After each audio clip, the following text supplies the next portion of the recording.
ನಂದಿವಾಹನ ನಾಗಭೂಷಣ ದೋಷ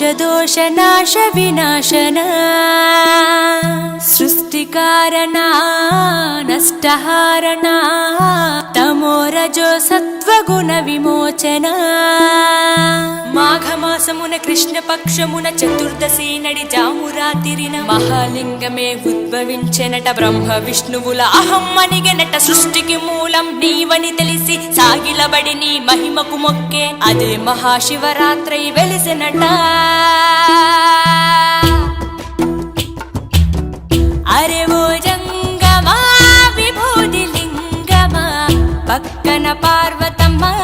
తలపై గంగ